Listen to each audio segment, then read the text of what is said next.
नई सरकार और नया कानून। नया कानून कल से लागू हो रहा है। क्या क्या बदलाव किए गए ये आपको बताने जा रहा हूं।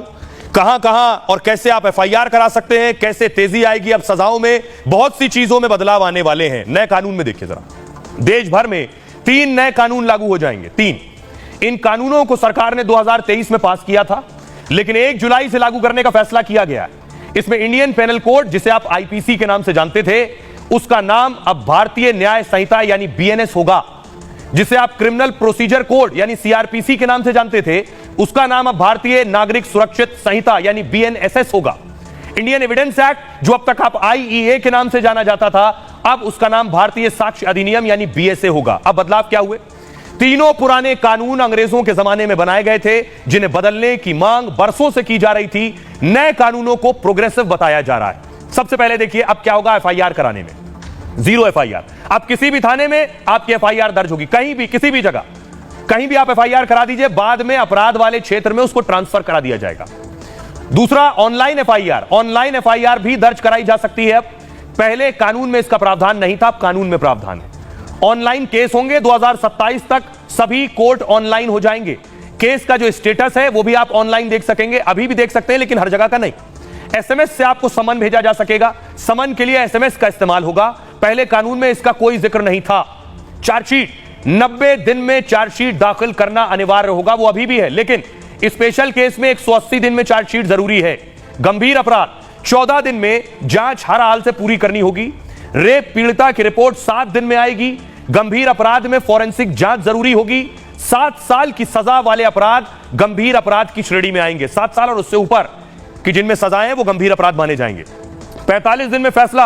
अब फैसले लटकाए नहीं जा सकेंगे। सुनवाई के बाद 45 दिनों के अंदर फैसला होगा। पहली सुनवाई के 60 दिन के भीतर आरोप तय करने होंगे। गैंगरेप 20 साल की सजा या फिर उम्र कैद होगा गैंगरेप में।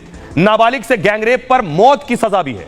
झूठा वादा कर संबंध बनाना, इस केस में 10 साल की सजा होगी। इसे नए कानून में परिभाषित किया गया है। शादी, रोजगार, प्रमोशन का झांसा देना महंगा पड़ेगा। धोखा देकर शादी करना, पहचान छिपाकर शादी की तो खैर नहीं, इस केस में 10 साल तक की सजा होगी। गुनहगार को मृत्युदंड या उम्र कैद भी हो सकती है। नाबालिग से दुष्कर्म, नाबालिग से गैंगरेप पर मौत की सजा है। दहेज हत्या पर नए कानून में दहेज हत्या परिभाषित है। 7 साल से आजीवन कारावास तक की सजा हो सकती है। मॉब लिंचिंग, पीट पीट कर मारना, दोषी को मौत की सजा भी इसमें हो सकती है। कम से कम 7 साल की सजा और जुर्माना होगा। राजद्रोह नहीं, देशद्रोह। राजद्रोह की जगह देशद्रोह कानून होगा और देश के खिलाफ बोलने पर यह देशद्रोह लगेगा। भड़काऊ भाषण दिया तो हेट स्पीच पर 3 साल की सजा और जुर्माना है। धर्म वर्ग के खिलाफ अगर भाषण दिया तो 5 साल की सजा है। गैर इरादतन हत्या के 2 हिस्से में इसे बांटा गया है। जैसे इरादा नहीं है, गाड़ी से कुचलकर अगर भाग गए तो फिर 10 साल की सजा है। भगोड़ा कोई है, अनुपस्थिति में भी उस पर केस चलेगा, सुनवाई होगी और सजा भी सुनाई जाएगी। कुर्की, कोर्ट को ही अब केवल कुर्की का अधिकार है, पुलिस को कुर्की का अधिकार नहीं होगा। ये सारे बदलाव कल से लागू हो रहे हैं। सुनिए जरा सियासतदान क्या कह रहे हैं। अंग्रेजों के जमाने से चले आए आईपीसी अर्थात भारतीय दंड संहिता, भारतीय साक्ष्य अधिनियम, सीआरपीसी, ये सारे नियम बदलते हुए नए प्रकार के कानून लागू होने वाले हैं। इन कानूनों के माध्यम से, जैसे उदाहरण के लिए, अब अपराध दंड संहिता के बजाय न्याय संहिता की बात की जाएगी। अंग्रेज जब तक हम पे हावी थे तो वो दंड की बात करते थे। हमारी परंपरा न्याय की परंपरा है।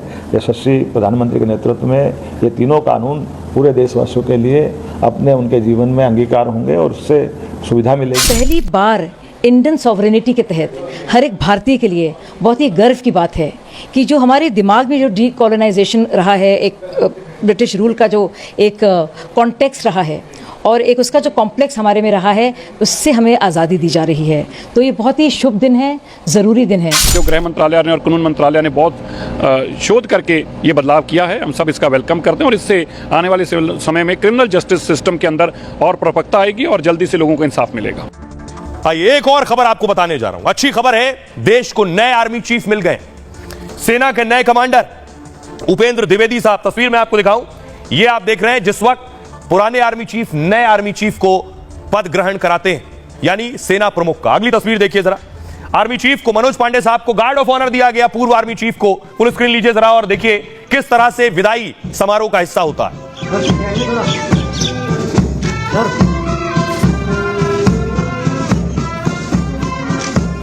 भाई अब आपको बताता हूं मैं कि जनरल उपेंद्र द्विवेदी साहब देश के 30वें सेना अध्यक्ष होंगे। जनरल मनोज पांडे से उन्होंने कार्यभार संभाल लिया है। General Upendra Dwivedi vice chief of army staff थे। जनरल उपेंद्र द्विवेदी को आज अपने पद से रिटायर होना था, लेकिन अब वो लेफ्टिनेंट जनरल से जनरल रैंक में प्रमोट हो गए। अब जनरल द्विवेदी 62 साल की उम्र तक सेना अध्यक्ष के पद पर रहेंगे। सेना अध्यक्ष का पद 3 साल या फिर 62 साल की उम्र तक होता है। इसमें जो पहले आ जाए तब तक सेना अध्यक्ष सेवाएं देते हैं। यानी जनरल द्विवेदी आज रिटायर हो रहे थे, लेकिन उन्हें आर्मी चीफ बना दिया गया, तो अब वो आज 60 साल के हो गए तो रिटायर हो रहे थे, अब वो 62 साल तक आर्मी चीफ के पद पर रहेंगे। मध्य प्रदेश के रहने वाले, सैनिक स्कूल रीवा से पढ़ाई की, 1981 में एनडीए में शामिल हो गए। 1984 में जम्मू कश्मीर राइफल्स में इनको नियुक्ति मिली। जम्मू कश्मीर राइफल्स की 18वीं बटालियन में शामिल हुए। असम राइफल्स के सेक्टर की कमान संभाली। राजस्थान के रेगिस्तान में कमान संभाली। 2020 में कोर का कमांडर बनाया गया। 2021 में उपसेना प्रमुख बनाए गए और 2022 में general officer commanding in chief बने। जनरल द्विवेदी परम विशिष्ट सेवा पदक से सम्मानित हैं। अति विशिष्ट सेवा मेडल से भी सम्मानित हो चुके हैं। जनरल द्विवेदी ने जनरल पांडे की जगह ली है। जनरल मनोज पांडे आज ही अपने पद से रिटायर हुए हैं। जनरल पांडे को गार्ड ऑफ ऑनर देकर विदाई दी गई। जनरल मनोज पांडे 26 महीने तक देश के सेना अध्यक्ष रहे। जनरल पांडे को 1 महीने का एक्सटेंशन भी मिला था, क्योंकि चुनाव के दौरान उन्हें एक्सटेंशन दिया गया था। उन्हें इसी साल 31 मई को रिटायर होना था। जनरल द्विवेदी के सेना अध्यक्ष बनने के बाद एक नया रिकॉर्ड भी बन गया। इस तस्वीर को बहुत ध्यान से देखिए। देश के इतिहास में पहली बार हो रहा है, 2 सेनाओं के प्रमुख क्लासमेट हैं, एक साथ पढ़े हुए, एक ही क्लास में दोनों। नौसेना प्रमुख एडमिरल दिनेश त्रिपाठी जनरल उपेंद्र द्विवेदी के क्लासमेट रहे। नौसेना प्रमुख दिनेश त्रिपाठी और आर्मी चीफ द्विवेदी 5वीं क्लास में साथ साथ थे। दोनों 1970 के दशक की शुरुआत में 5वीं क्लास में एक साथ पढ़ते थे। तो ये एक खास जानकारी है।